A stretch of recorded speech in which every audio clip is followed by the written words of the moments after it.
This puppet show stays on because of you fools. We've been dancing with the devil way too long. I know it's fun, but get ready to pay your dues. Oh God, come back home.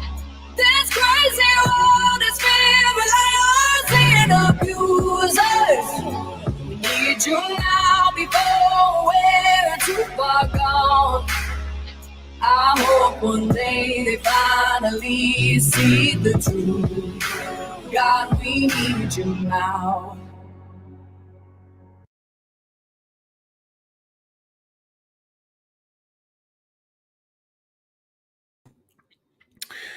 Well, good evening, patriots, freedom fighters throughout Saskatchewan, across the country, and around the world. I'm still banned on Facebook. I think I got 12 days to go, something like that. Short timer. So we're only streaming to YouTube, Twitch, Twitter, DLive, and Liberty. I will upload this episode to Rumble and Odyssey after the show. Hey, Gary, good to see you. Hey, Glenn. But there's so much going on. I had to go on tonight. I know it's a little bit late, but it's been a crazy day, and like I say, lots going on. Lots going on in the province of Saskatchewan. Lots going on throughout the country. Lots going around the world. And it's all globalist related, all of it. But the first thing that I want to do is I want to show you a video by Alex Newman, friend of the show. We've had him on. I've interviewed him before. To do with ESG, environmental, social governance, that's been accepted and adopted by multinationals, oligarchs, monopolies, big tech, and all the rest. And it's going to seriously change everything if we don't stop it. If we don't, hey Jake, if we don't take steps to stop it.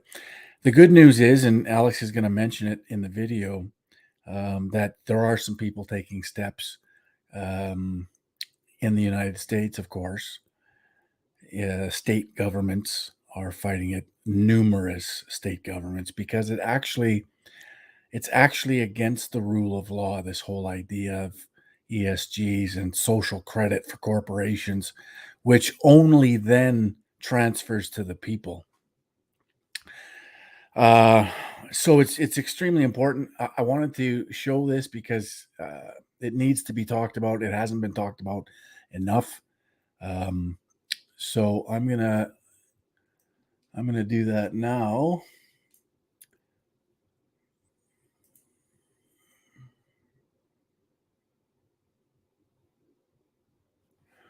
All right. And some of you, I'm sure, recognize Alex. He's a good guy. He's one of the good ones. The deep state is using ESG to wokeify our companies and our entire economy, and ultimately to transform the entire economic system. Stay tuned and I'll tell you more. Welcome everybody to another episode of Behind the Deep State. I'm your host, Alex Newman, and we've talked about ESG on this show many times. We've talked about it in conversations that matter. In fact, just some months ago, in fact, we've had him on twice just this year. We've interviewed West Virginia State Treasurer Riley Moore, talking about the actions that his state and a coalition of 15 other states we're taking to rein in some of these mega banks and their ESG. But I want to focus today just on ESG because a lot of people don't even know what it is yet or how it's going to affect them or what it's doing. So I want to give you some of the background, some of the history, why it's so dangerous, and also, most importantly, what's happening to push back and how we can continue to push back even more against this evil totalitarian and deep state agenda. So we'll start with... Guys, do me a favor. Would you share this out?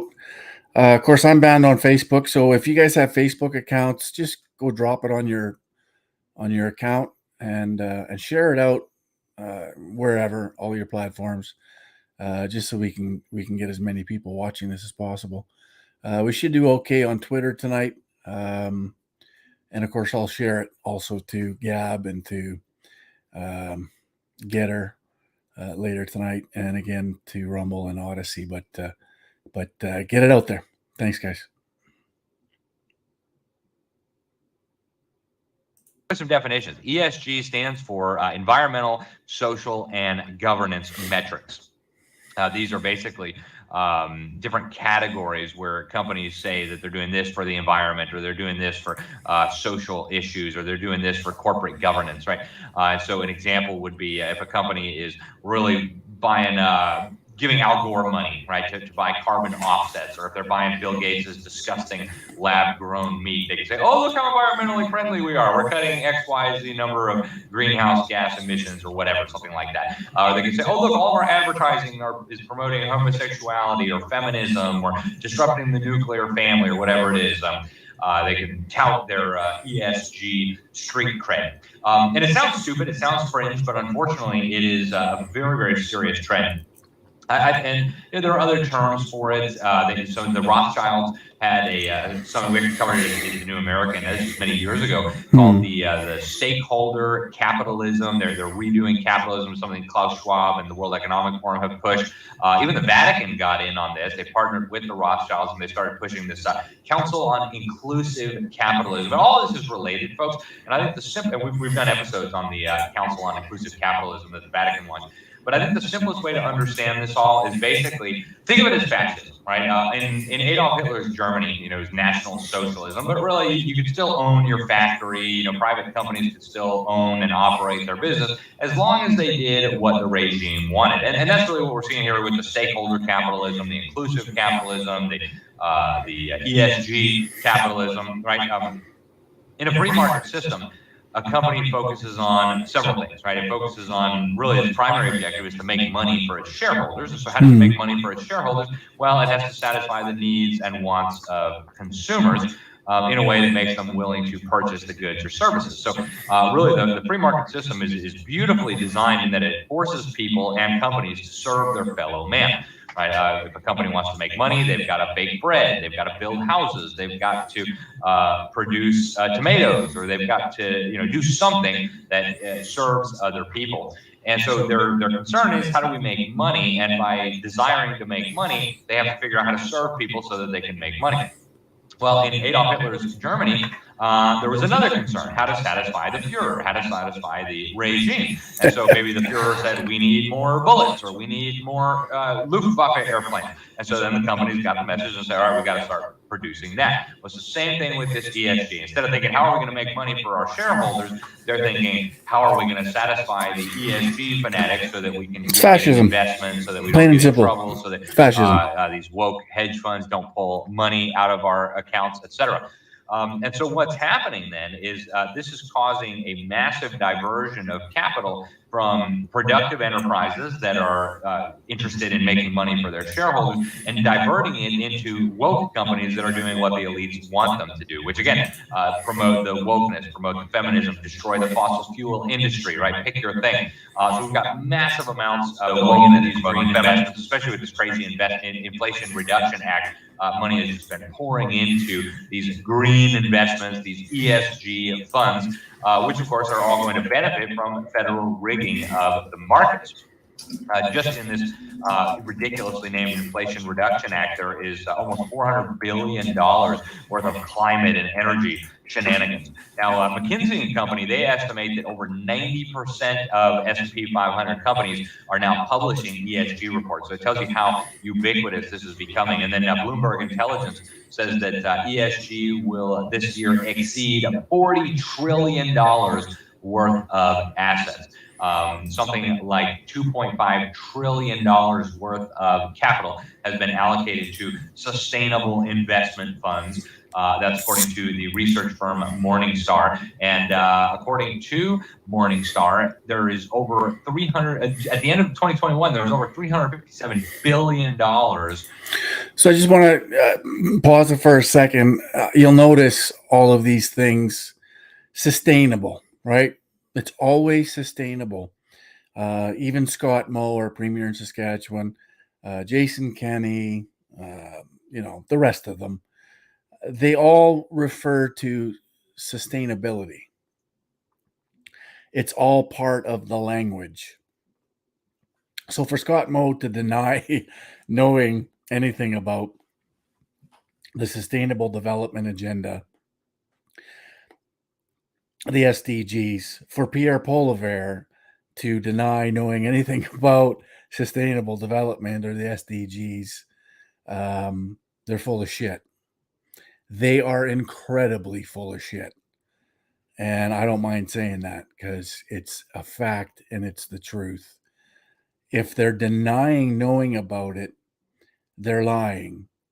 They're doing it because they understand who's responsible for it. The Conservatives are responsible for it. And all of these conservative parties provincially are under the thumb of the Conservative Party federally. They're all together. They're all in it together. They've all committed to it in one form or another. So there's a lot of theater happening, but all you have to do is listen to the keyword. Sustainable is one of the biggest ones. Anyways, I'll let Alex carry on. In these ESG issues, that's more than 4 times the amount that was in there just a few years earlier, folks. Pretty amazing. Geppetto says, the only alternative to the globalist establishment, you have no faith in Maxine and the PPC. Yes, I do. Of course I do. But the Buffalo Party in Saskatchewan is provincial. And so when I'm referring to the Buffalo Party, I'm referring to provincial politics and provincial parties. So the only party in Saskatchewan that represents an alternative to the globalist establishment is the Buffalo Party. And that's just in terms of, but of course I still support the PPC and Maxine. In fact, I seen Maxine last night. We had a good chat, really good chat. So yeah, it's just so you know, it's all good. It's all good. All right, Alex, carry on. Over the last year, more than $70 billion poured into these ESG funds. That's a new record. And folks, this is really, really serious. Okay, they are wokeifying our companies. Now, some of the big players you know very well, BlackRock, State Street, and of course the big banks, Citi, Vanguard, and Bank of America. They're all promoting this stuff. They're promoting the gender ideology, the LGBT stuff, the hyper race mongering, the destruction of hydrocarbon fuels, the destruction of firearm companies. Right, this is all happening now, folks. And where this is going to lead is that they are going to bankrupt companies that don't comply with their wishes. So every company, then, every potential employer, every potential investment is going to end up being in line with the dictates of these fanatical elites. And they want to try to eliminate and destroy all of your options. And in fact, they're actually moving very rapidly in that direction. See, right now, none of this is mandated in the United States yet, but we're moving very rapidly in that direction. The SEC is moving ahead with ESG mandates. They're ordering companies to disclose their Scope 3 climate regulations, which incidentally is going to bankrupt huge numbers of small and medium-sized farms, especially family farms. The European Union has already done this. The EU is enforcing what they call the non-financial reporting directive that forces companies to publish information on their. So I have to stop them there, because obviously that has huge implications in Saskatchewan, Manitoba, Alberta, the big farming provinces with enormous farms still owned by families. But here's the thing. So these carbon credit asset companies, Farming Edge is one, for example. They drive around to farms at the end of the year and they cut checks, right? They cut checks for these farmers who carbon credits, right? So they've taken steps to reduce some of their carbon output. And then they're paid, right? So they're paid for these carbon credits. But what's going to happen as all of these farmers accept these checks, because, they farm and their farming actually turns into a carbon sink.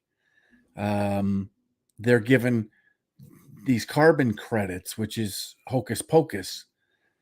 And then these companies come in, these asset companies, and they pay the farmers. They cut the farmers a check.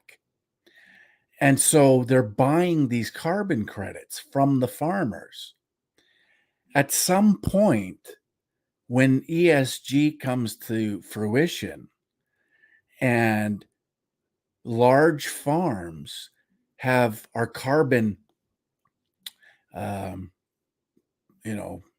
way above what they should be, because they sold all of their carbon credits when these companies came around and offered them checks for nothing. They're giving away their carbon credits. And so when it comes time to pay the piper, they're not going to have anything left.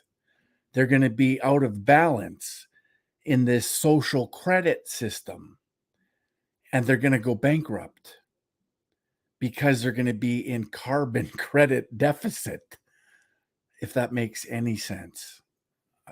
It's incredibly stupid, but that's this fairy tale. This whole thing, ESG's social credit, is based on fairy dust. It has nothing to do with saving the planet. It has nothing to do with greening the planet. If you want to green the planet, put more CO2 in the atmosphere. It's been proven to actually green the planet, because CO2 is plant food. It's why crops grow. It's why crops are considered a carbon sink, because those crops use CO2. Trees use CO2. And guess what they do?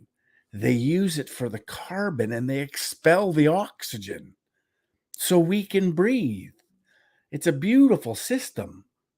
And somehow they've managed to ingrain in people that CO2, carbon, and 2 parts oxygen is somehow pollution, is somehow poison. It isn't. Carbon and oxygen are fundamental building blocks of all life on Earth. The less CO2 in the atmosphere, to the point of 150 parts per million, we all start to die, which is the carbon they want to reduce, because in their eyes, humanity is the enemy. We are the carbon that they need to reduce. That's what this is all about. This is all about population control, population reduction, control of all resources, which is why Gates is buying up all the farmland in the States and around the world. It's why BlackRock and Vanguard are buying up property around the world. It's all about control. So when the World Economic Forum says you will own nothing and be happy, it's because they're swallowing up everything. They're going to own everything. And us slaves will own nothing because we're too irresponsible. We're too stupid. We're just useless eaters that can't make the right decision.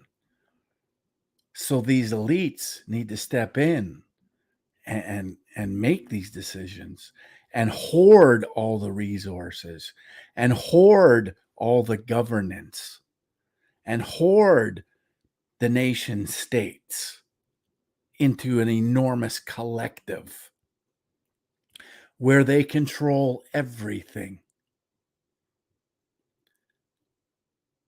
You know, I'm going to get into it after Alex is done, but there is a very questionable journalist in Saskatoon with the Star Phoenix by the name of Phil Tank. He's on Twitter at ThinkTankSK. That tank is empty, let me tell you. Anyways, I'm gonna show it to you. He wrote a little hit piece on me today, of course, referring to me as a conspiracy theorist, because all of this stuff I talk about isn't happening. It's just fairy dust. It's just theory, right? I had a dream, but understand that all of these things are happening. And I told this Phil Tank, anytime he'd like to come on my show, or if he wants to invite me on to whatever platform he has, I'd be more than happy to smash his narrative for him, to tell him and show him exactly what exists out there, what the Sustainable Development Agenda is, what the SDGs are. He knows, but his existence in news media is dependent on government. Without government, they go into oblivion. Without big pharma in the States supporting these media companies, they go away into oblivion. They don't exist anymore. So without this, partnership, they don't exist. So that's why people like Phil Tank have to write these articles that I'm a conspiracy theorist in Saskatchewan because he was told to. He's told to write these things. They've all been told to write these things. The UN has told them to write these things about us, the people who tell the truth about the Sustainable Development Agenda, the SDGs, Agenda 2030, Agenda 21. It's all real as rain, just as the ESGs, social credit, through corporations, through partnership. That's what this all is. And it's happening in front of our eyes. And the media keeps trying to block the dam of information that we're putting out there. And they're failing miserably. So Phil Tank, he wrote this article. I think he got 9 likes. It sat up there for 8 hours, got 9 likes. Like, nobody's paying attention. Why would they? They have zero credibility. Anyway, I'll show you later. I'll let Alex continue. Their environmental and social track record. The EU also has something called the Sustainable Finance Disclosure Regulation that also requires investment firms and portfolio managers to explain their ESG info to clients. And now, folks, this is moving to a global level. At the climate conference last year in Scotland, the COP26, they came up with a International Sustainability Standards Board, and this board is supposed to be developing a global framework for ESG reporting, right? Where every company in the world, if they want to play ball. Sorry, I have to cut them off again because I have to make it very clear to people. This is why I do what I do, right? I just read the comments. I wish people could realize this. Yes, me too. That's why I tirelessly run these town halls through the height of the pandemic, town halls through Saskatchewan, town halls through Northern Ontario, town halls in September, all the way through September, from the 7th to the 27th through Alberta, BC, and the Yukon. This is why I run in politics, because we need the platform. We need to be able to tell people this. And so this is why I do it. So my critics can bugger off. I don't need to be elected. I have a successful business that suffers because of my activity in all of this politics. But I use politics to educate as many people as possible. And it's working. It's working in Saskatchewan. We're seeing it. It's working in Alberta. We're seeing it. It's working in Manitoba. We're seeing it in the interior of British Columbia, a little bit in Northern Ontario. We're seeing the results of all of this. So to my detractors, bugger off. I don't care. You can criticize me till you're blue in the face. It don't matter. To my haters in Saskatchewan and Saskatoon that come at me because I'm running for the Buffalo Party in a by-election, you can bugger off too. I don't care. It's water off this duck's back. I don't care what you say about me, Phil Tank. I don't care, CBC, what you say about me. I don't care, Sask Party or Liberal Party or NDP or any of you political hacks, establishment globalists. I don't care what you say about me, because I represent the truth. And I'm going to tell the truth to as many people as possible using every platform afforded me. Anyways, I'll let Alex carry on. I had to get that off my chest. With this absurdity is going to have to become woke and ESG compliant. They've got more than 80 chief financial officers who have supported the initial framework, and they are planning to do much, much more in the years ahead, folks.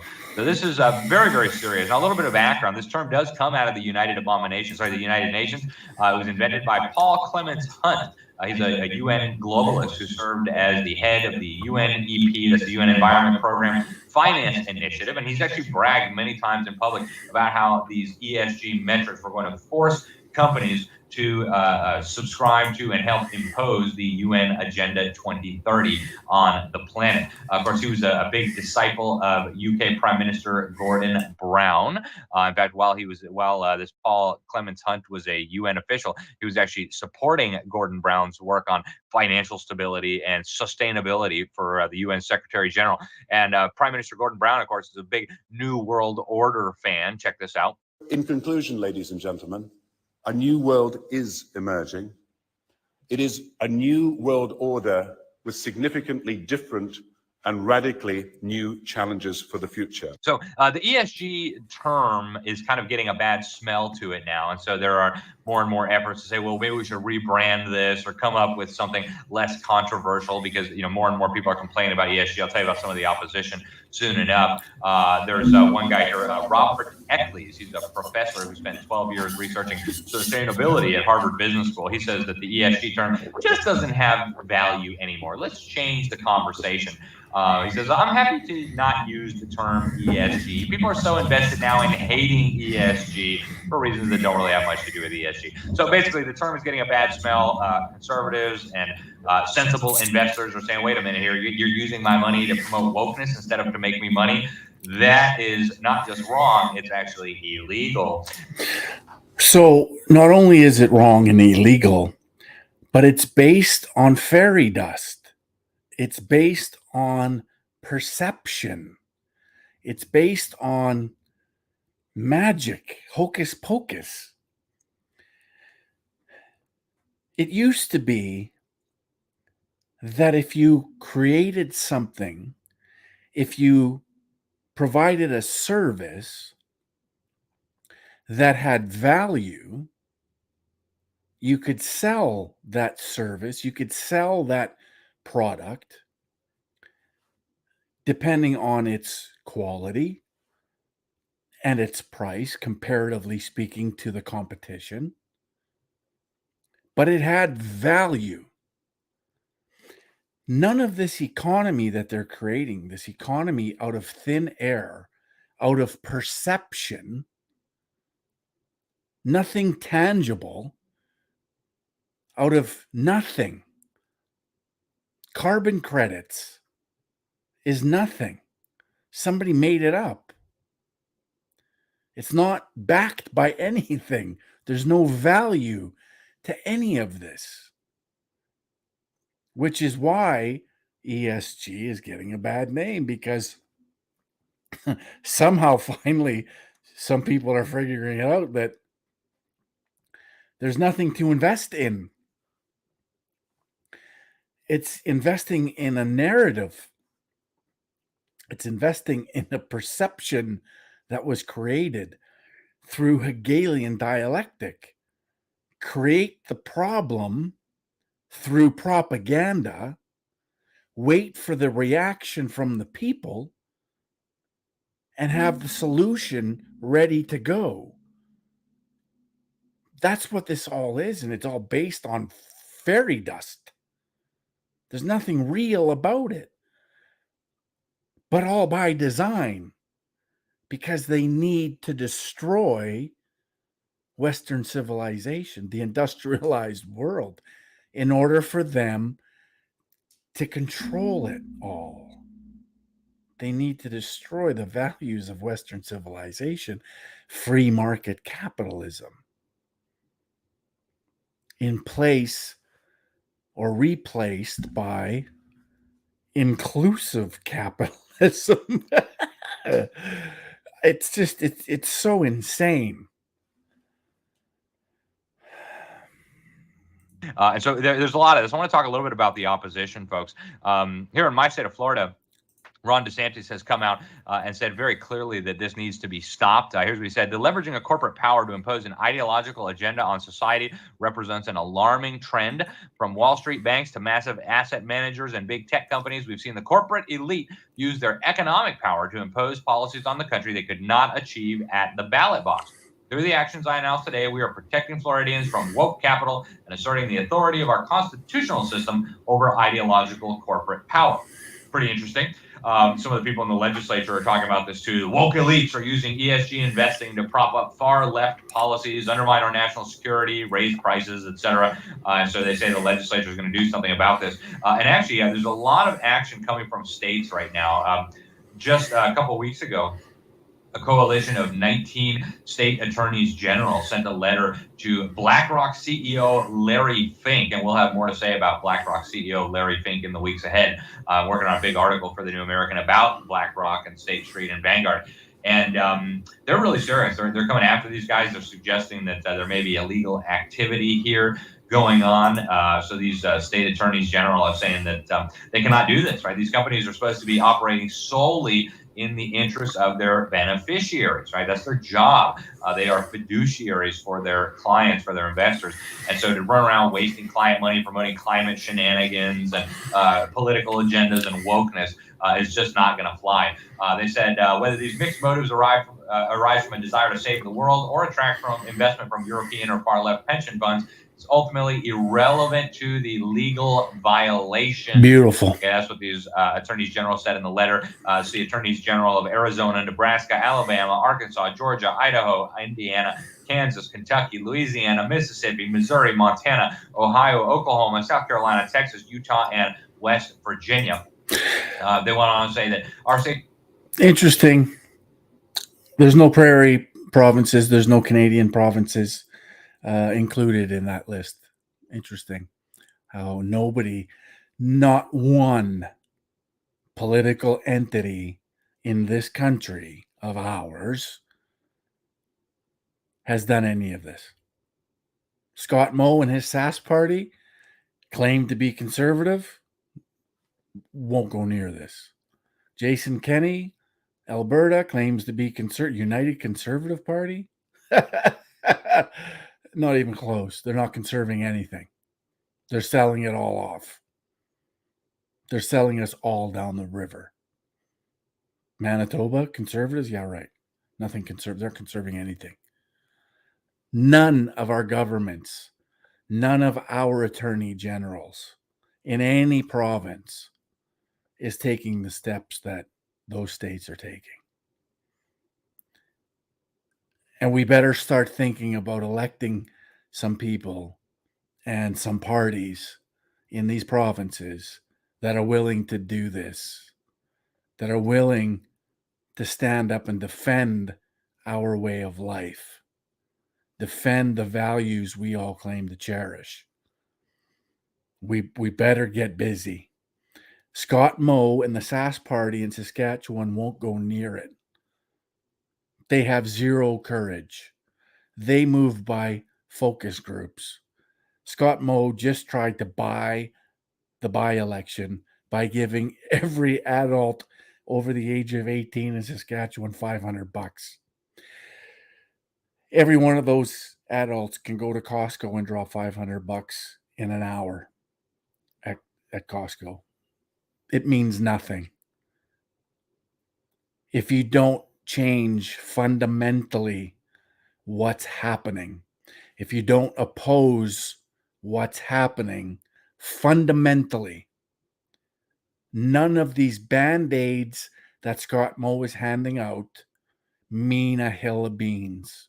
It's $500, people, as opposed to reducing your taxes that always gives back by making the cost of living cheaper, by lowering the cost of living, by lowering inflation, by paying back the debts that we've incurred. This is how you make life more affordable for everyone. The NDP don't understand this. They don't even understand where money comes from. Maybe the cloud. Folks, it's time. It's time for change. It's time to turn this thing around. Elect courage in your provincial governments so that they can do and follow some of these states in the United States of America that are fighting for the way of life of Americans, North Americans, Western civilization, the foundation of it. It's happening, but we have to get serious. We have to understand what's going on. States will not stand idly by for while our pensioners' retirements are sacrificed for BlackRock's climate agenda.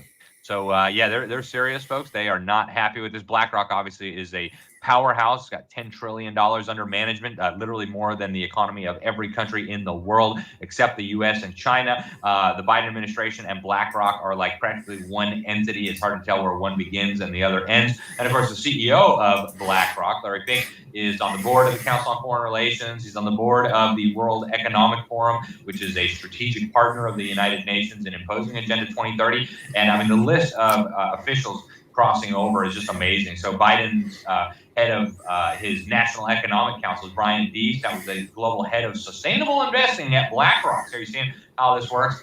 Former BlackRock global chief investment strategist Michael Pyle, who's a former Obama official as well. Now he is the chief economic advisor to Vice President Kamala Harris.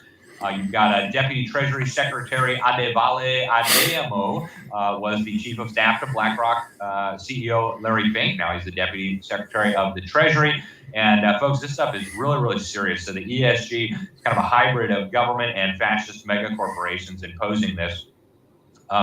Really, there's all kinds of really troubling things going on here that these attorneys general are raising concerns about. Really, we're talking about legal violations here, right? We're talking about these people are breaking the law, or at least potentially breaking the law by squandering clients' money and not earning the highest possible returns by wasting it on promoting these dangerous political agendas. There's a whole bunch of examples they cite in the letter, right? BlackRock signed. Vlad says, Coach Vlad, how is this real life and not just some crazy fantasy theory? Right? It's amazing. I'm going to show you an article that was written about me today in the Star Phoenix here in Saskatoon. after Alex is done. And, we'll see exactly how none of this is real, according to Phil Tank. Onto the Net Zero Managers Alliance, which commits the members to work for net zero emissions, right? Explain to clients why you're not making the money and instead you're worried about emissions, right? Your job description as a fiduciary for these clients is not to stop global warming or stop climate change or stop CO2 emissions. It's to make money, right? And yet this is what BlackRock is doing. And it's not BlackRock alone, right? There's all kinds of companies involved in this silly alliance. They all say that they're working to impose the Paris Agreement on people, which again, right, you're supposed to be making me money, not imposing the Paris Agreement on our country, and on it goes. In the letter, they said that rather than being a spectator betting on the game, BlackRock appears to have put on a quarterback jersey and actively taken the field. Squelching political speech is the action of an activist whose mind is made up, not that of a neutral fiduciary seeking dialogue. They also talk about energy market manipulations, antitrust violations. Folks, this is serious, and they said that they're going to keep investigating. Legislatures are going to be working on policies to rein in this madness. And also, I mentioned State Treasurer of West Virginia, Riley Moore. He actually created a blacklist of financial institutions that are on the restricted financial institution list. They're not allowed to do banking with the state of West Virginia. They're not allowed to have government contracts there because of this conflict of interest. They're waging war on energy companies, on coal producers, on energy producers, on oil companies. And the state of West Virginia is saying, look, you cannot, on the one hand, take our taxpayer money, take our retirement pension funds, and then on the other hand, invest that money in a way that is working to actively. Geppetto says the globalists have been at this for ages. Information age is just allowing us to see it happening. Lucky for us that they underestimated how we would share the information. Unless, of course, they already know that we can't do anything, and they just don't care that we know. I think that's a little bit wrong. Here's how I feel. They have no choice.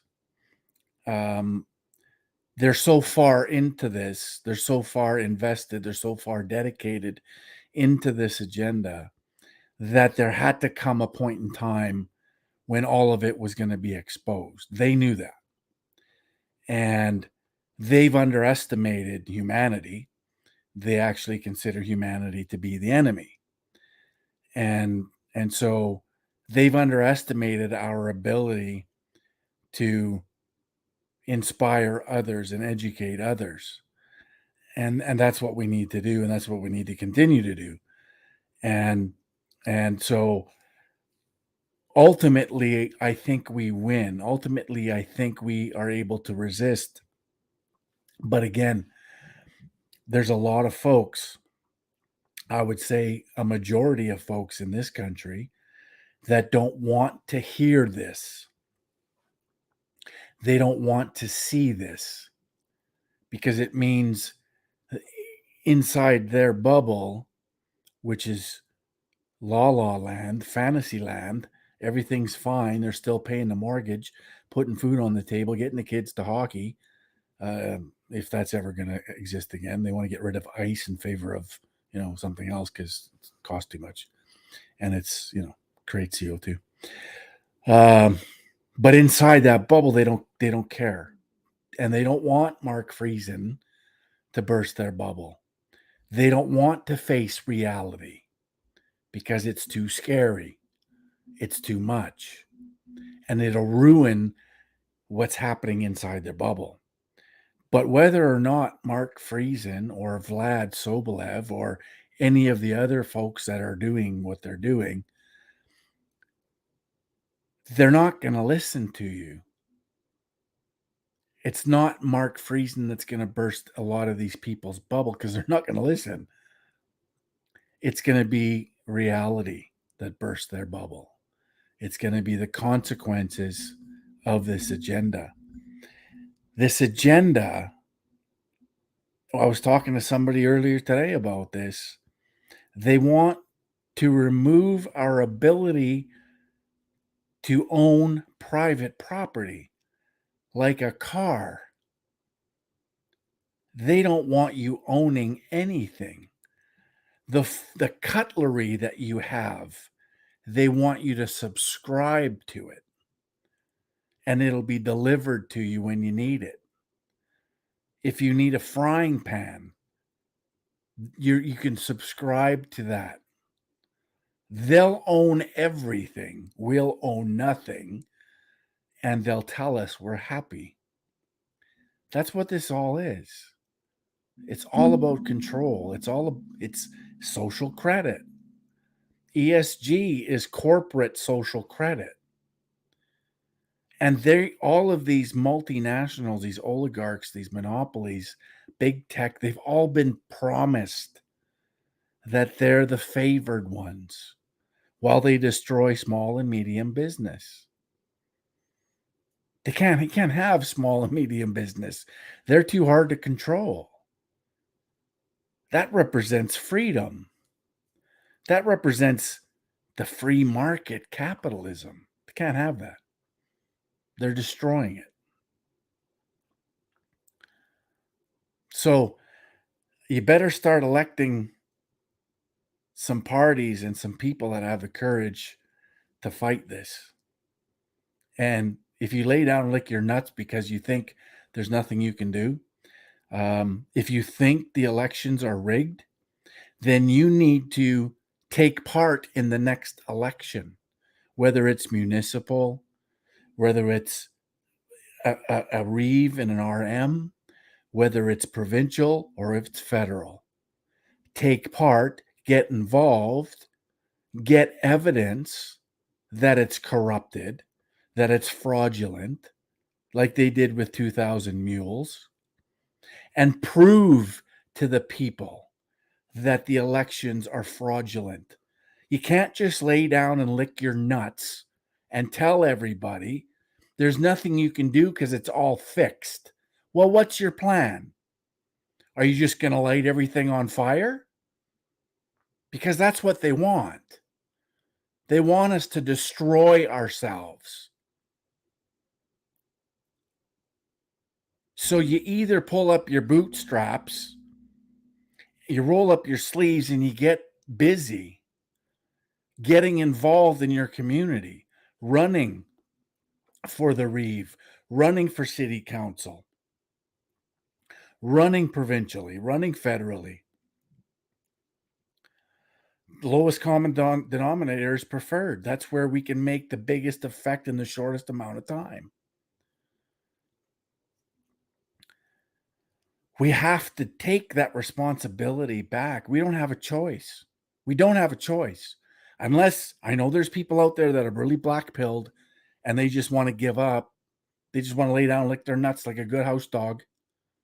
I'm not there. I'll never be there. It's not in my DNA.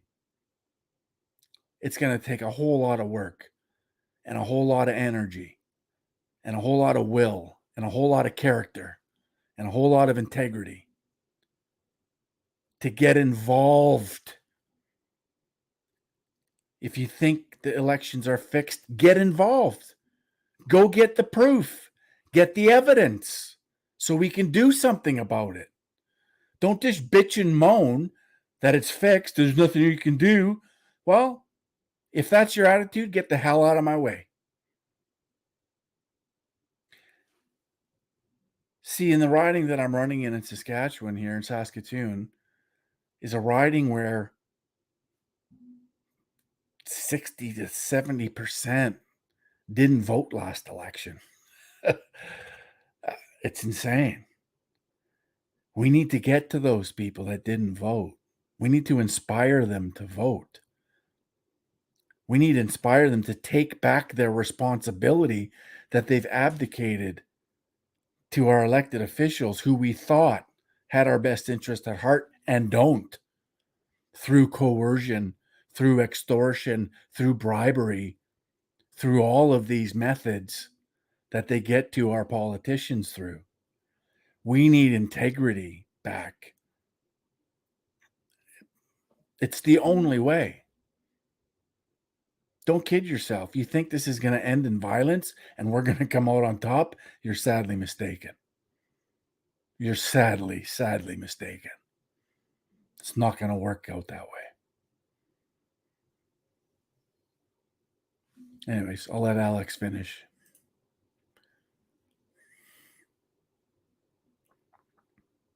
Destroy our state's economy. So some of the companies on that list, you got BlackRock, you got Goldman Sachs, the great vampire squid, you've got JP Morgan Chase and Company, you've got Morgan Stanley, you've got Wells Fargo. So all the big banks, folks, all of the big banks, the big woke mega banks, of course, many of them are corporate members of the Council on Foreign Relations. In other words, they are dues-paying members of the deep state. So very, very troubling, folks. If you haven't seen those interviews that we did with Riley Moore, you should go watch them. Really, really incisive commentary, incredible work that they are doing. Folks, we can work on this as well, right? If you have any money that you are investing, there's a lot of ways, and even as a consumer, right? Stop going to woke companies as much as you can. There's a great website out there. I recommend it to everybody. It's called secondvote.com. And if you go there, you see it on the screen right now, you can find out where companies stand. They have 6 different metrics, and you can find out, is this a company that's promoting abortion and open borders and gun control, or is it a company that's neutral? Or better yet, is it a company that supports freedom? And you can make your shopping decisions accordingly, right? If you have 2 different options for an airline, find out which airline is less woke, which airline is wasting less customer money on waging war against our country, war against our religious freedoms, etc. Also, if you're an investor, there are a lot of funds that are popping up now to counter this madness from the ESG people. There are several that I'm invested in, full disclosure. There's the MAGA fund. There is the Timothy Plan. They try to avoid companies that promote abortion and other things that would be abhorrent to Christians. There's the American Conservative Values ETF. That's ACVF, if you want to know the ticker. And so, folks, you can invest your money in funds that are not going to be weaponizing your money against you and against your freedom. And folks, we all need to be involved in pushing back on this, right? The deep state knows that they couldn't get this garbage passed in the legislature, so they're going through the SEC and they're going through the woke mega banks to impose all of this on Americans. And we can fight back, right? Pull your money from the woke ESG funds, your pensions, your 401k, whatever it is. Stop shopping with these companies. Stop trusting them with your money. Shut down your bank accounts at these woke banks and go open one up at your local credit union or whatever it is, right? We have got to starve this beast of its money. And also call up your state legislator, call up your state treasurer. If your state has a treasurer, call up your state attorney general and say, look, we do not want our money invested in a company that's waging war on the family, that's waging war on our economy, that's waging war on energy, because their goal, folks, ultimately is to turn the entire global economy into a fascist, technocratic, big corporation, big government marriage, technocracy. 100%. And if we don't start resisting, it's going to get further and further and further. So just want to share that about ESG. We've got to resist this, folks. It's their way of imposing wokeness on us by the back door, but we can resist. The resistance is building. It must continue. I'm Alex Newman. This is Behind the Deep State. Go to thenewamerican.com. Obviously, subscribe. Share this out, folks. Help us get this information out there. All the big tech companies are so woke. They're trying to prove how great they are on ESG. So they are deleting us. They're hiding us. They're using shadow bans against us. If you don't help us get this information, if you don't email it to your friends and post it everywhere, the woke mega corporations and their propaganda machine are going to keep on driving the public narrative. So help us get the word out. Stay tuned. Subscribe. Go to thenewamerican.com and recommend us to others. Again, I'm Alex Newman. This is Behind. Absolutely. So again, Alex Newman, follow him on Twitter, follow him on YouTube, The New American. Share that video. I just, Alex does such good work. He's really a brilliant guy. And that's why I wanted to share that, because he does such a great job of explaining it so people can understand what's actually happening. And hang on, let me tell my dog to shut up. So thanks to Alex Newman. I know he tunes in sometimes on Twitter. So Alex, if you watch this, thanks for letting me stream your video. Fantastic job once again. I might get him on as a guest here one of these days if we can work it out. Anyways, I want to show you now. I'll just go to Twitter and do it that way.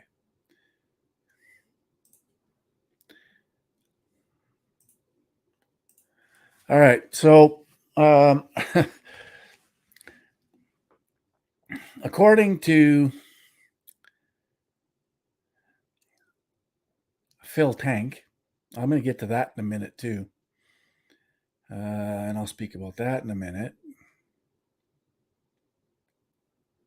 There's Phil Tank. So, let's just have a look at that article.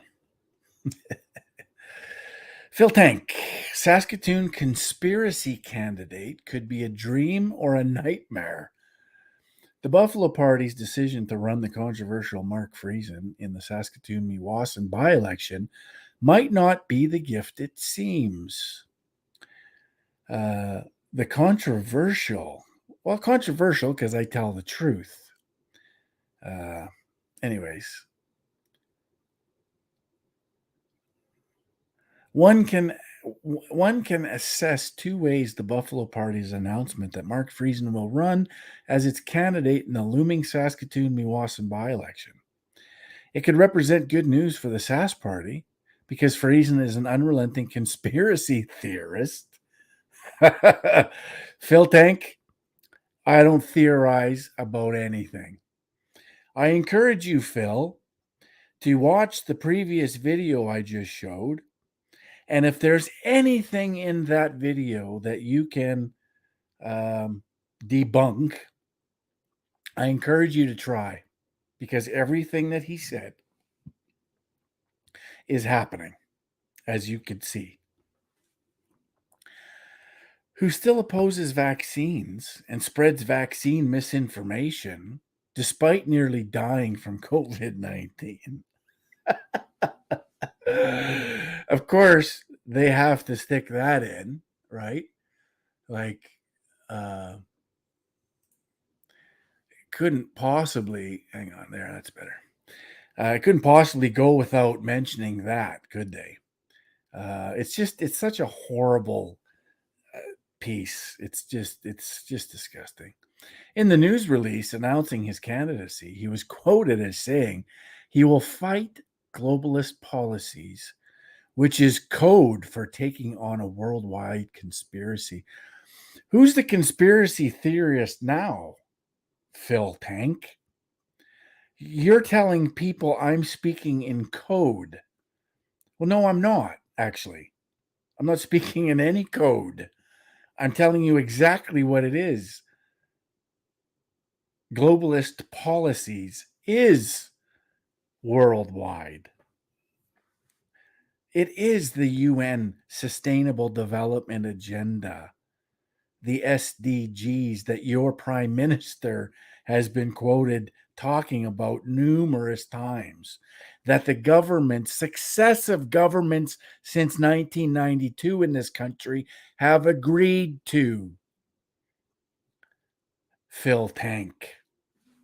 In a video shared by Buffalo Party's Twitter account, Friesen tries to address concerns about splitting the right-wing vote. But the video contains key falsehoods, including that support for the independent Saskatchewan sits at about 15%. In reality, the party has never fallen below 30% in an election and has only polled below 40% once in 8 votes in Saskatoon-Meewasin. So, wait, Phil. I thought we were talking about Saskatchewan because the last poll I saw had somewhere between 15 and 20% support in the province. That was in total. I wasn't talking about Saskatoon-Meewasin.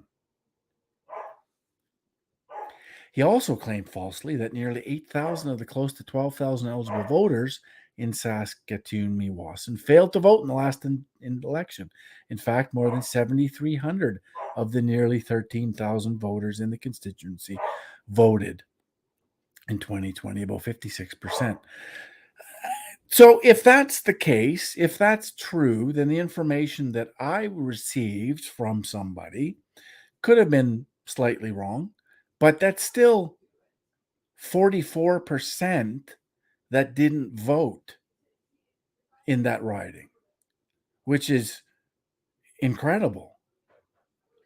56% is a terrible turnout. But I was told, and correct me if I'm wrong, Phil Tank, but I was told that, roughly 4,000 of the 12,000 in that riding voted. So if that's incorrect, then I stand corrected. I have no problem admitting that. That's nothing. But the point still remains is that 44% of people in that riding didn't vote. And so we need to inspire those people to vote. The reality challenged Friesen seems like a dream candidate for the other parties.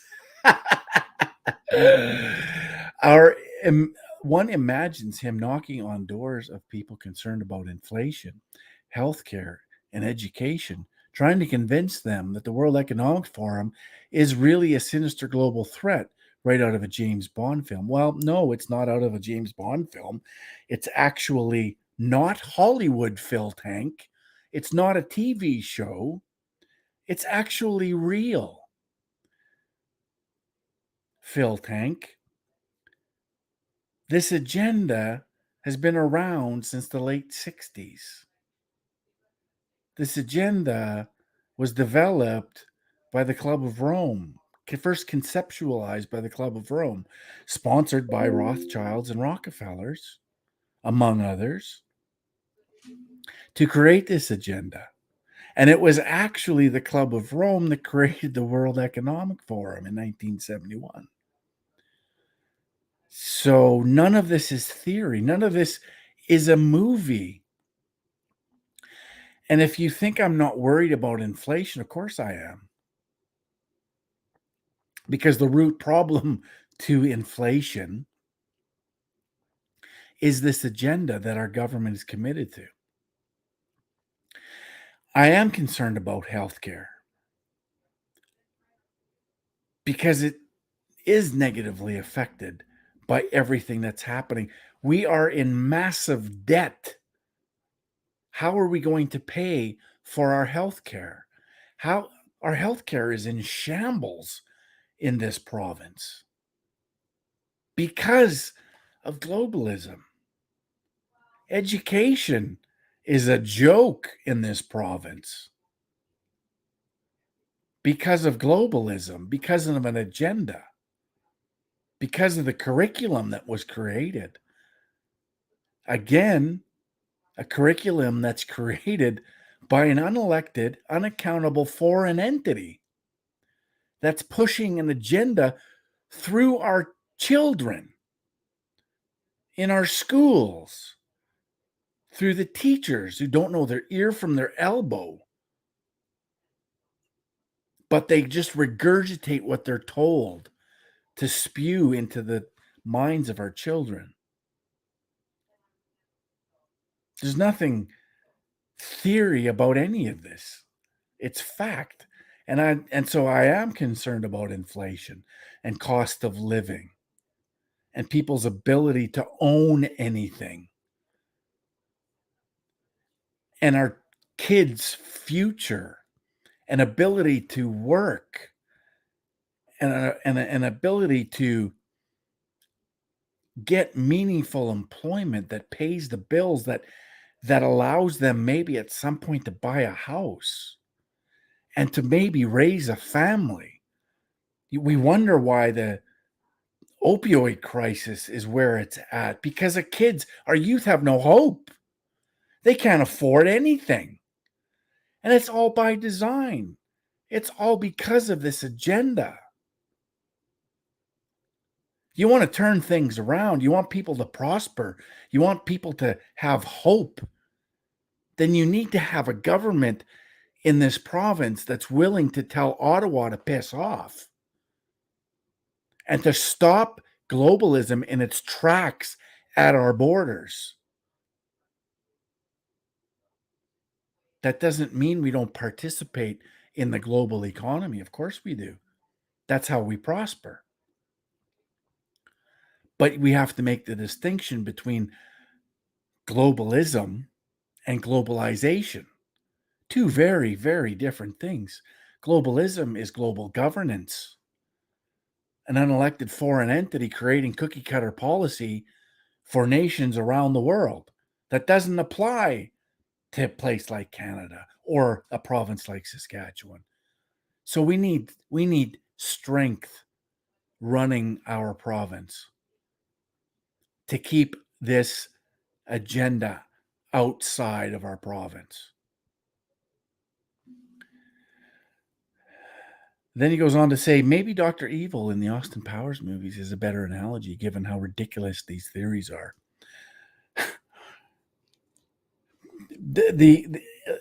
Again, he knows exactly what I'm talking about. He understands that what I'm saying is actually true, but he's paid to write things to impress upon people, to influence people, that what I am talking about are theories, ridiculous theories, relative to Dr. Evil in Austin Powers, relating it to Hollywood, to movies, to discredit, to defame, to ridicule, to shame, so people don't want to listen. He's paid to do this.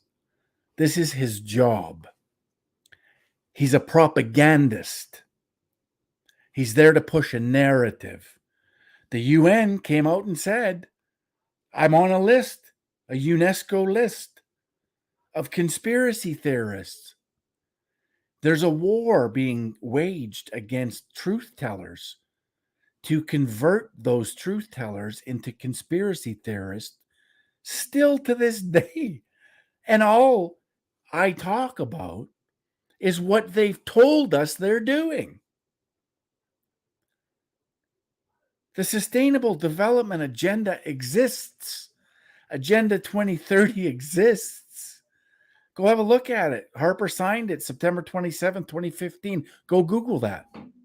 You'll see the 17 goals of sustainable development. There's nothing theoretical about anything I talk about, Phil Tank. You know this, but you're paid to deceive. You're the worst kind because you take money to deceive people. Stalin would be proud of what you're trying to do. You're not very good at it, so maybe you wouldn't be too proud. Goebbels would be maybe proud of what you're trying to do. Propagandists, that's what you are.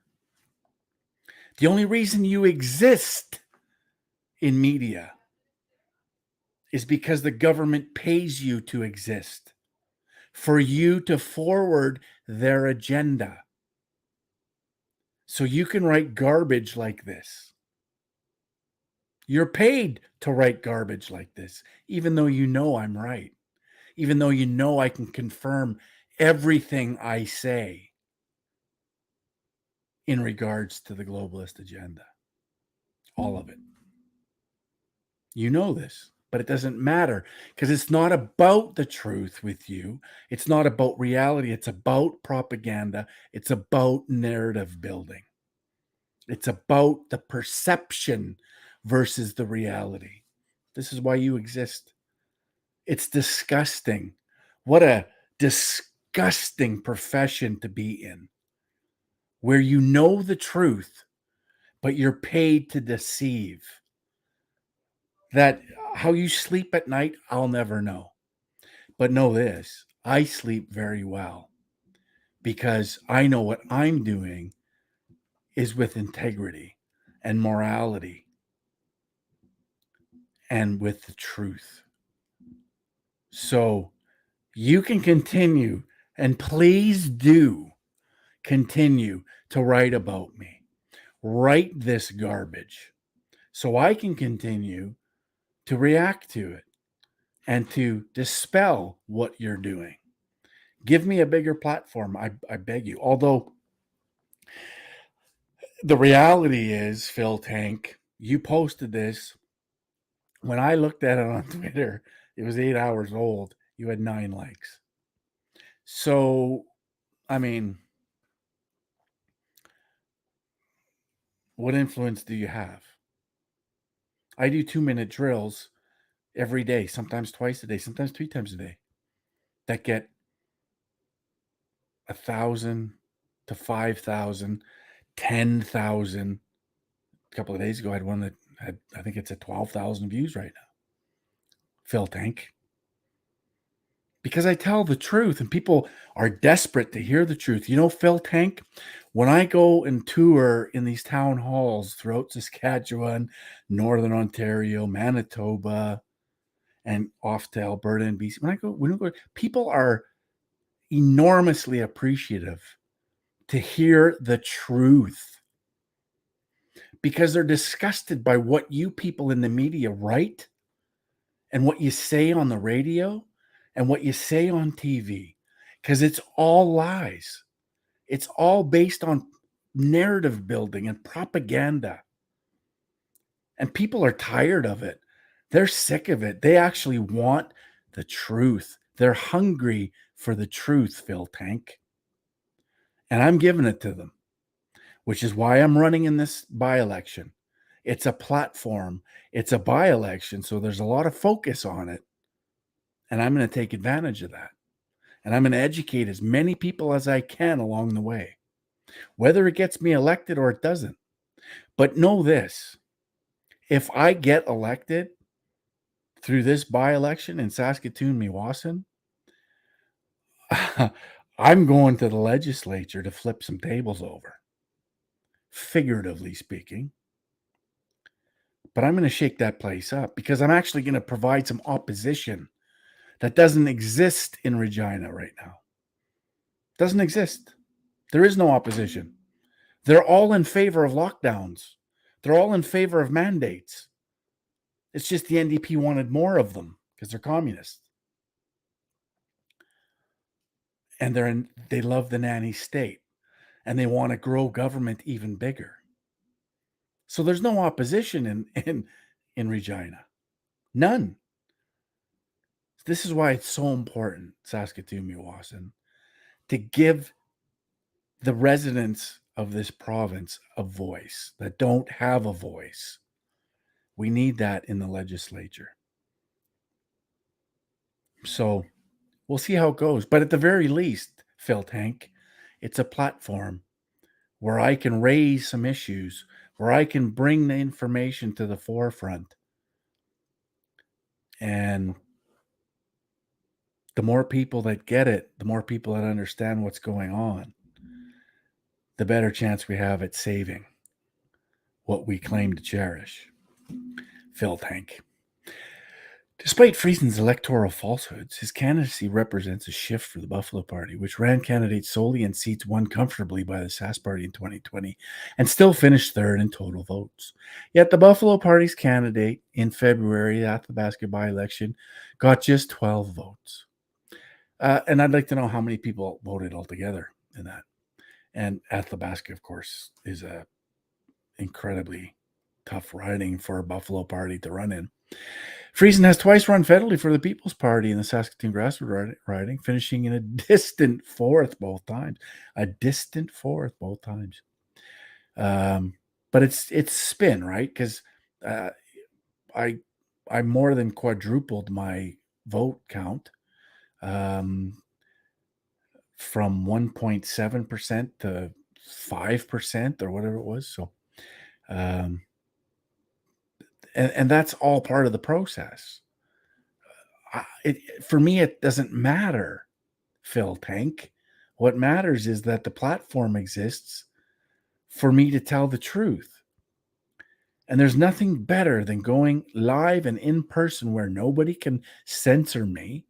Nobody can censor or shut my platform off on Facebook or YouTube or TikTok or any of these others. Nobody can shut me up there, Phil Tank. I get to go to these things and I get to tell the truth. And people are appreciative of being told the truth. And they can go back and they can check everything that I've said. And it's all verifiable. It's all legitimate. It's all very real. And they can go check.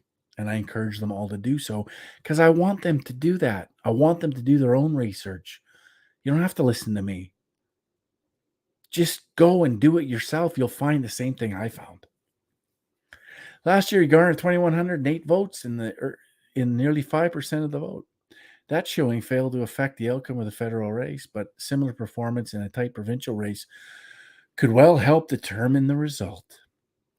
Premier Scott Moe has moved his party to the right to keep supporters from fleeing to the Buffalo Party. Now he's staring down his nightmare. These leftists are they're hilarious. They really are.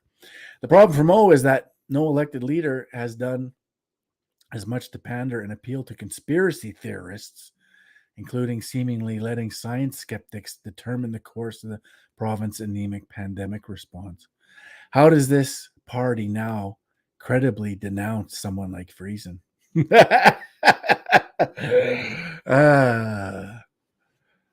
Phil Tank, you're hilarious. Predictably, Moe announced some relief in inflation this week before setting a date for a by-election, which must be called for by year's end. Moe's government plans to send all adults in the province a check for $500. Expect the by-election be called soon, so the initiative is fresh in people's minds, and so the checks arrive during the campaign. The governing party is hoping voters forget that this government shrugged during the spring when other provinces acted to provide relief for inflation. Waiting to help cash-strapped families until it helps you politically is as cynical as it gets. The province is also removing the provincial sales tax from some recreational activities a few months after announcing the PST expansion in the budget. Another wrinkle in the by-election is the Liberal leader Jeff Walters is running. Walters, the University of Regina sociology professor, is trying to revive the moribund provincial party, which has yet to elect an MLA in this country. Walters hardly brings a history of electoral success. He finished 5th in Regina Northeast in 2020 with 102 votes. But 25 years after the Sask Party formed its coalition of progressive conservatives and liberals, Walters may be poised to capitalize on the ruling party's rightward shift. The NDP, which has been campaigning aggressively. See, these leftists are hilarious. If anyone can't read through this idiot and what he writes, come on. It's just pablum for leftists. That's all it is. And Scott Moe isn't on the right either. Scott Moe is being dragged to the left by this whole agenda. It's obvious. And that's no different than the Conservative Party federally. This by-election could tell us a lot about the future of Saskatchewan politics. Yes, it sure can. Absolutely, it'll tell us a lot. On that point, I agree, Phil Tank. Anyways, Phil, goodbye. So that was Phil Tank. He's a beauty, but whatever. Grizzly on a buffalo. Yes, Mad Trapper. 100%. Yes, we do need a grizzly in the Legislative Assembly. Lawrence Jeffrey, my beef is with the biologists who set the harvest numbers, but those clowns never leave the office. Right, exactly. 100%.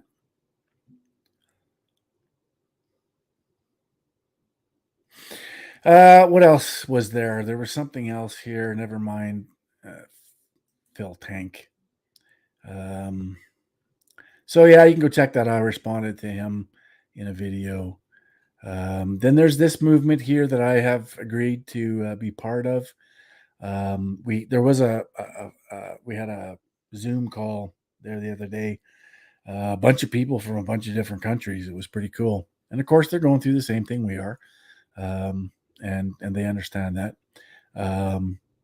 I think we'll probably have another meeting in the near future just with Canadian folks that are part of this. And then we'll have some information to share. So thanks, Amanda, for that. So I wanted to share this. This is interesting. This is in Saskatchewan. I don't know if you guys saw this or not. But Max actually posted it because he is in Saskatchewan. He was up in Prince Albert tonight.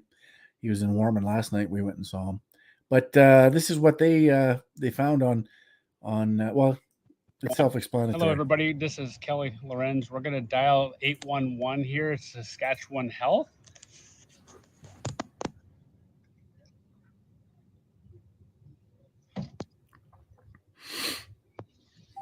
Thank you for calling calling Helpline 811. If this is an emergency, please hang up and dial 911. The Saskatchewan Health Authority will not tolerate verbal abuse or abusive language. If you choose to use abusive language, it will result in a termination of the call. If you are looking to book an appointment for the flu or COVID vaccine, please go to www.forflu.ca or call the Saskatchewan booking line at 1-833-727-5829.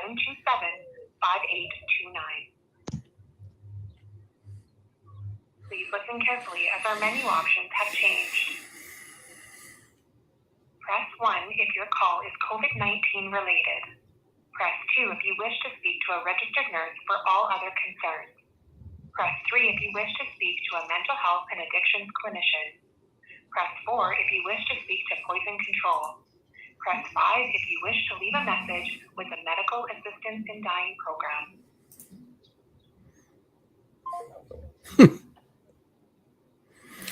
So that is on our health line here in Saskatchewan. Giving people the option on a phone message to press number 5 if you want to die. We'll accommodate. We'll take care of that for you. Can you imagine? Can you imagine how cold and callous that is? That you have it in an option on a phone that if you're suicidal, press 5 and we'll help kill you. Your government. Which, of course, what I'm going to say next is Phil Tank is going to have a field day with.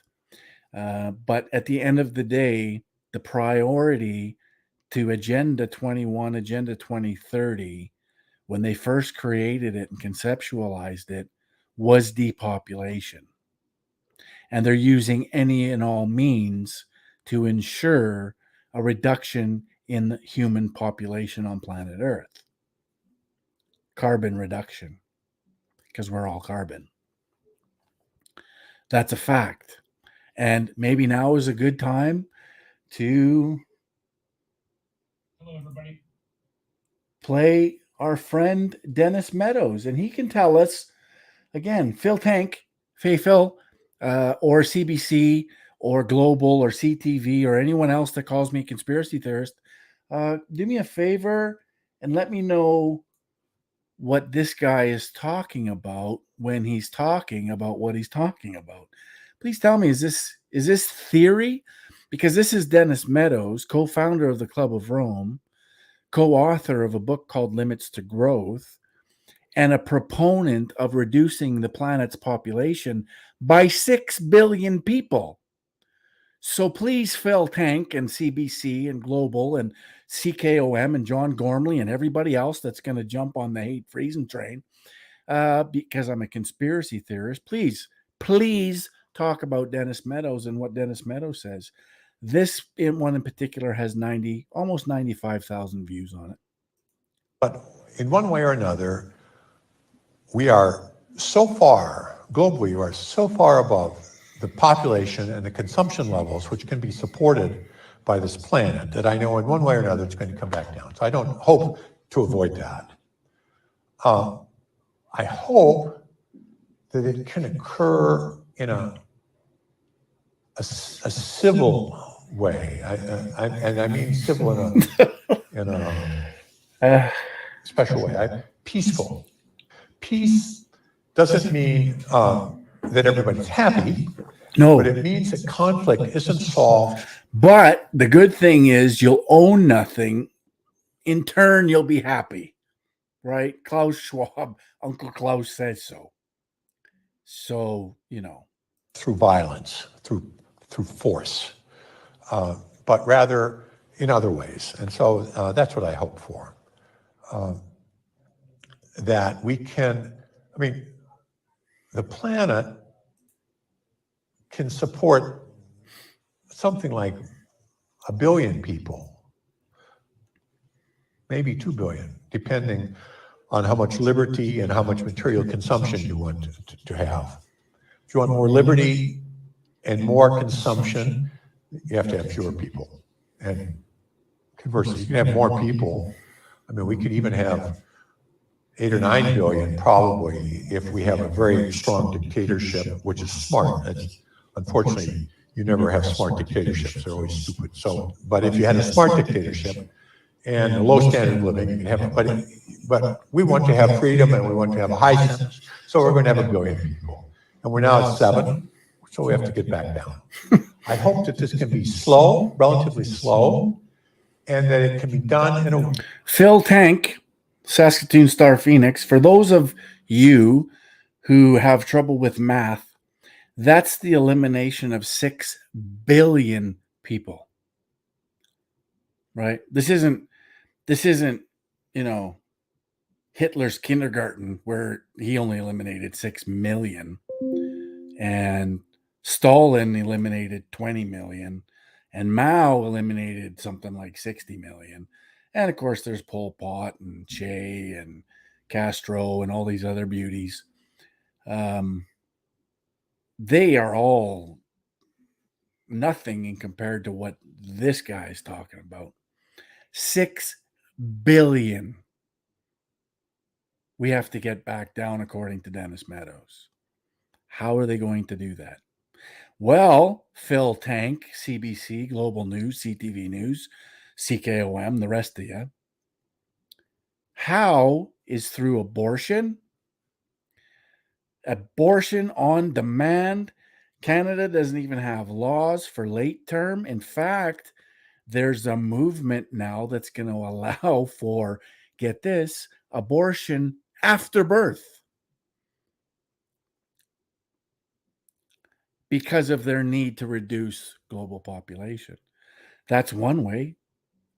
The other, of course, is euthanasia.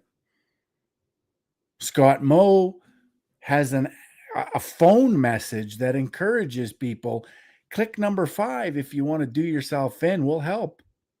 We'll take care of that for you. Having a bad day? Let's put you to rest. Right? And this is happening everywhere, folks. This isn't just in Saskatchewan. This is all over the place. We used to cherish life. We used to actually denounce communist nations that didn't cherish life. We used to denounce them. We used to cherish life. They're socially engineering us to dismiss and disregard life as throwaway, just like they have with everything else. Everything else is throwaway. Everything else is cheaply made in China. So when it breaks, nobody fixes it. We just throw it out. And we go buy another cheap piece of shit. Right? Now we're becoming that throwaway where we'll just get rid of Granny and we'll just make death easy. We'll make it the easy choice. So when a 13-year-old girl's having a tough day at school, maybe all she has to do is call the suicide line, not the hotline where they're going to try to help that young lady. No, they're going to send her to number 5 and we're going to help you. We'll help you. We'll put you to rest. So that's another way. Then, of course, there's the trans movement, the LGBTQ supremacy movement, where they're encouraging and grooming all of our kids to be gay or transsexual because then they won't procreate. That's what SOGI's all about. SOGI is a UN program. SOGI comes from the UN. It's been put in place throughout schools across the country to encourage kids to become gay, to groom them to become trans, to cut off their genitals so they can't reproduce. Then they manufacture a virus that they're going to use to socially engineer and condition the masses. Get them prepared, soften them up a little bit for what's to come. Social credit, the destruction of Western civilization, the destruction of free market capitalism, the destruction of our way of life, the destruction of the farm, the destruction of the ranch, driving everybody to the cities, which is one of the reasons why they're shutting down hospitals throughout the province, regional hospitals, small hospitals that serve people that live there. They don't want them living there. They didn't want them to move to the cities because they're much easier to control in the cities. And then they create a virus they manufacture through gain-of-function research funded by Fauci that then requires a jab, an mRNA, DNA changing poison. YouTube's probably going to slap me for that. That's another way to reduce population. It's got so many things that they can use. This whole pandemic they used to lock us down, to put a mask on us all as slaves, even though masks don't work to stop a viral transmission. But it's all by design. It's all part of depopulation. All of it.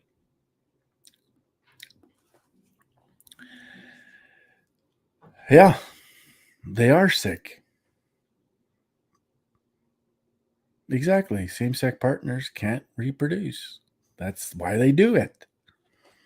That's why they're grooming our kids. That's why they want everyone to be gay or transsexual, so nobody can have and reproduce. And all of this goes against all of our values. The Western civilization is based on Christian values. The family nucleus, procreation, all of it. It's all part of it.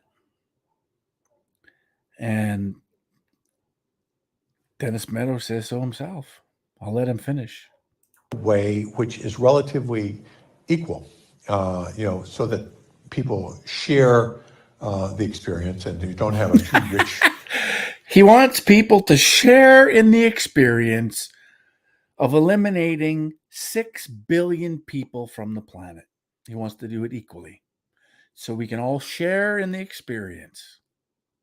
If that's not the words of a psychopath, I don't know what is. And Phil Tank, again, CBC, Global News, CTV, CKOM, the rest of you. This is Dennis Meadows, who is a co-founder of the Club of Rome, one of the original architects of the Sustainable Development Agenda, the SDGs, co-authored the Limits to Growth, and helped create the World Economic Forum with Klaus Schwab leading it, whose daddy was a Nazi. It's phenomenal. So what he's saying, he means. Like, is this guy a figment of my imagination? Did I dream about Dennis Meadows? No, I'm showing you him. His words. This is what they want. This is what sustainable development represents.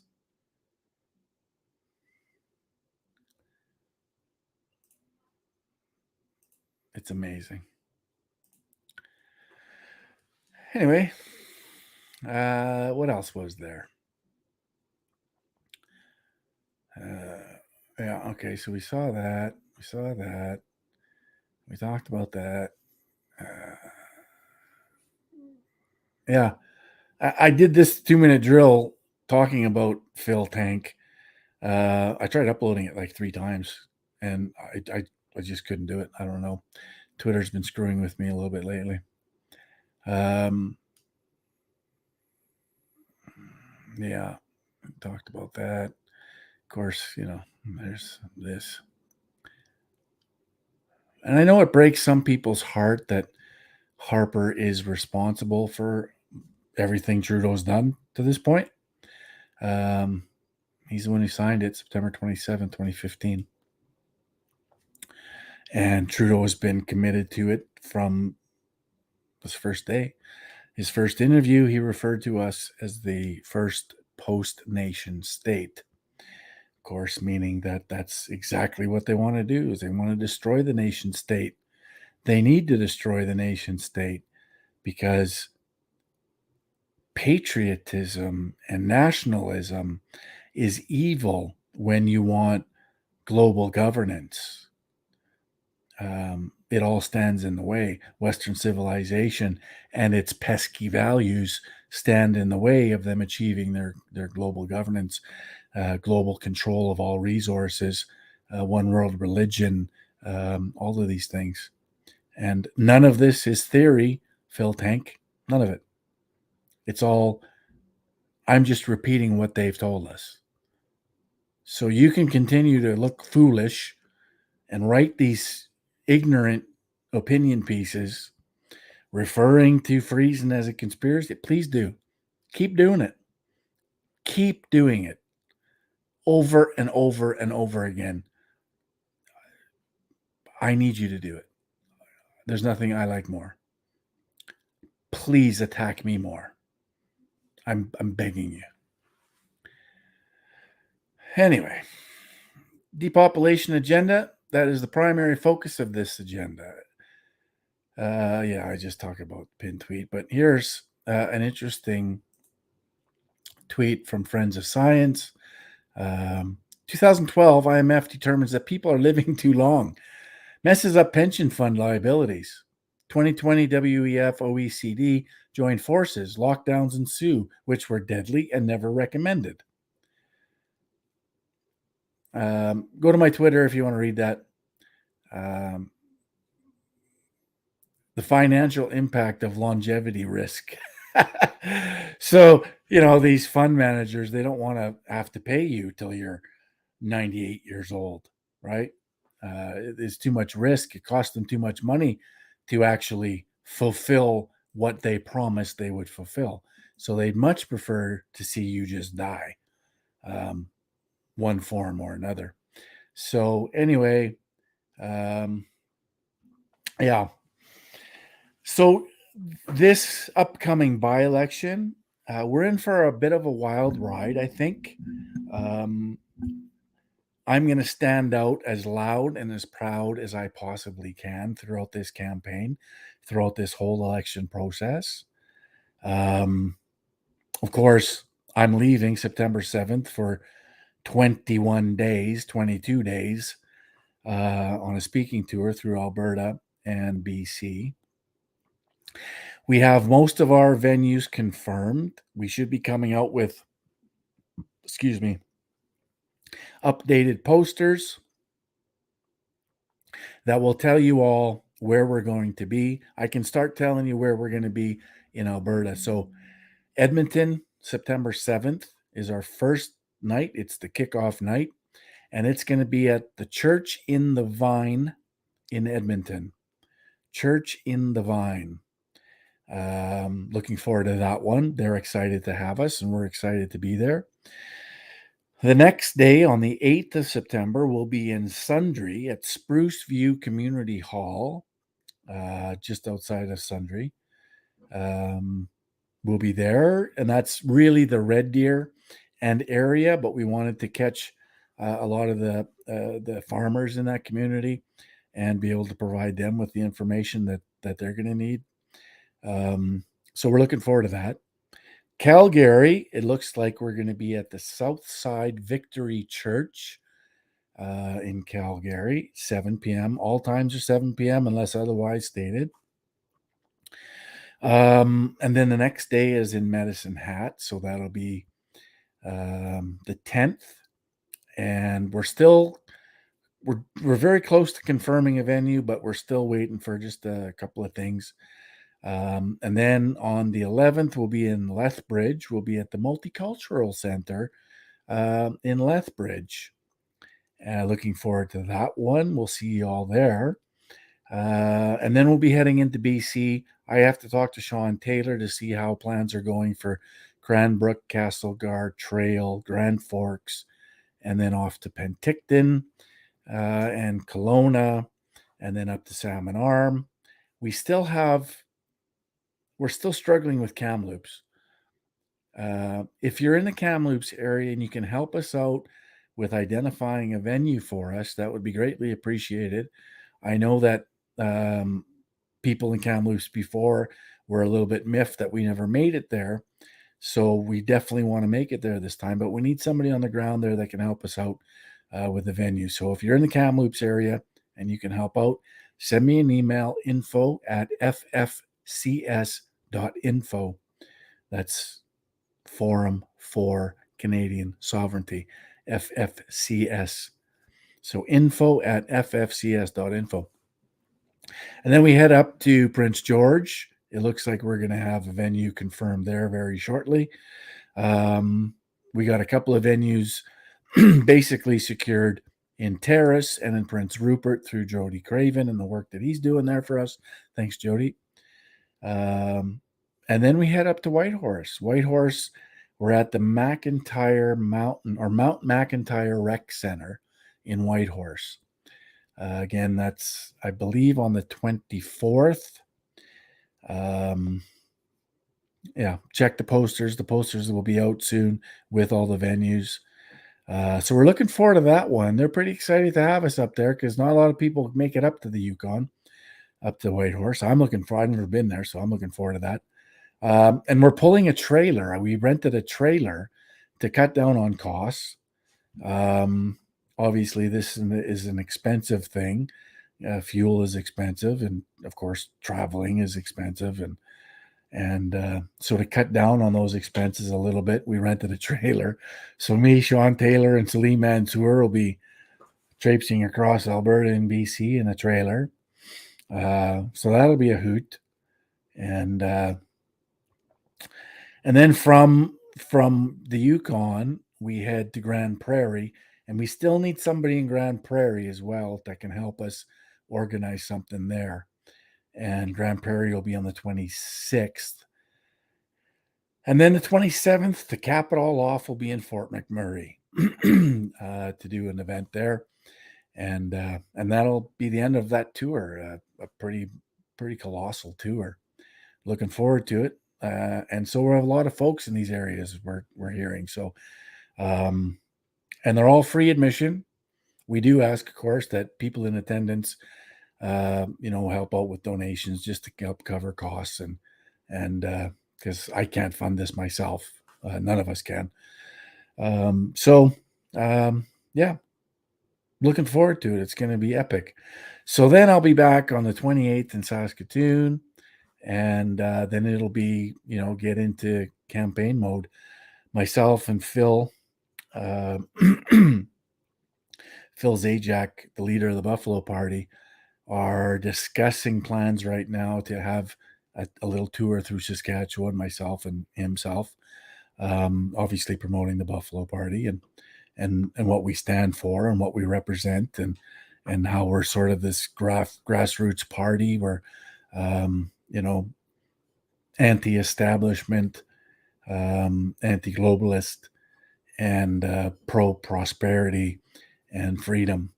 And so we have to get that message out, and we have to educate people as to what it is the Buffalo Party represents. So looking forward to that. And then, of course, it looks like the writ will probably be dropped sometime late August because they have to be sitting in legislature before they can drop the writ on this by-election.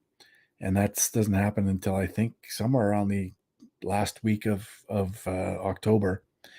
So it looks like it'll be a November election campaign, and then with the eventual election, 4 to 5 weeks thereafter. So first week of December, maybe it'll be. So if you live in Saskatoon, Meewasin, be prepared for myself and my team to be knocking on your door and hopefully have a chat. I'm open to any and all questions, any and all concerns. The long and the short of it is we need a voice of opposition. We need some new ideas. We need somebody pressuring the Sask Party and some of the decisions they make and offering opposition to a lot of these narratives that just doesn't exist right now, because the NDP is in favor of everything that the Sask Party's been doing, except they wanted it even more in terms of COVID policy and that. So there was no opposition. There was nobody in legislative assembly defending the freedoms of the people of Saskatchewan, defending our rights under the Saskatchewan Bill of Rights, or our rights under the Federal Charter of Rights and Freedoms. Nobody was there defending that. And we need to have somebody there.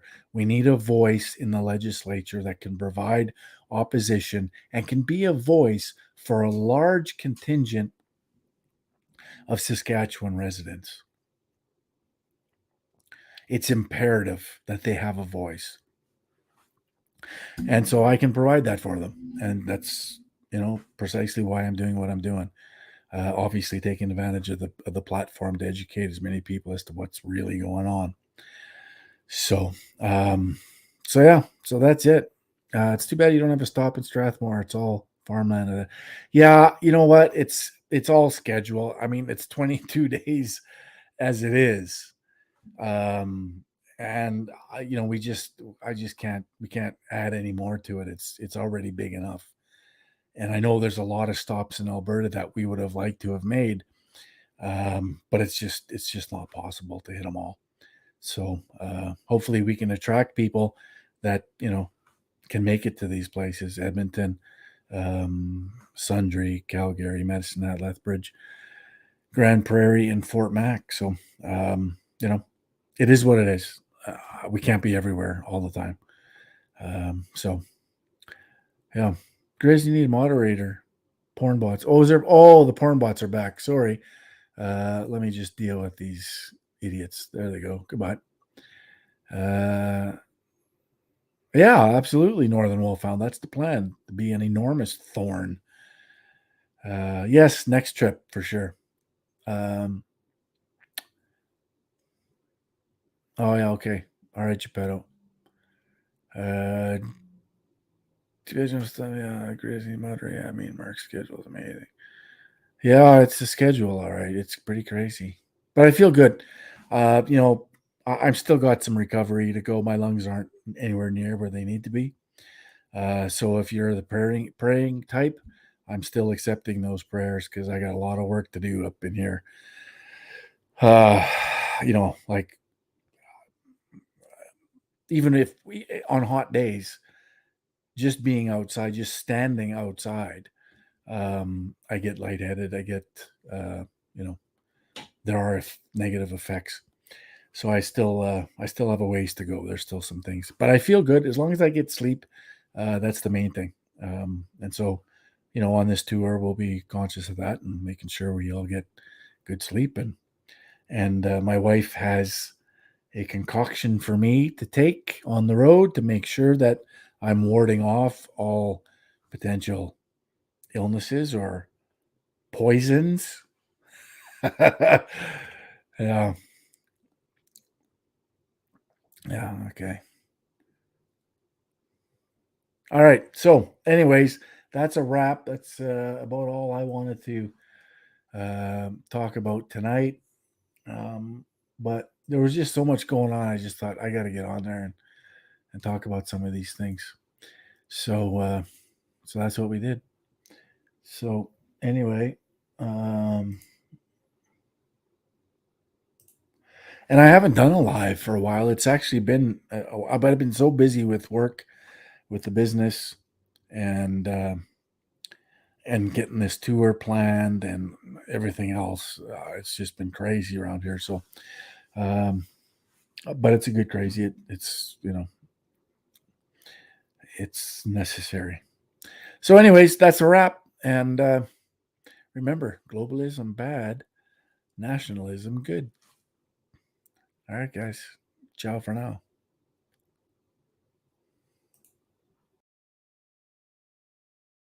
One day, one day, one day, I hope you see the truth. This puppet show stays on because of you fools.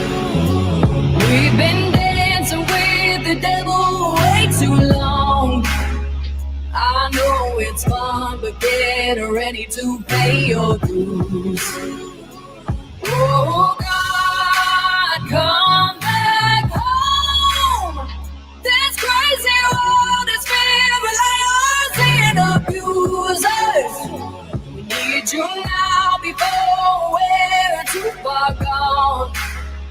I hope one day they finally see the truth. God, we need you now.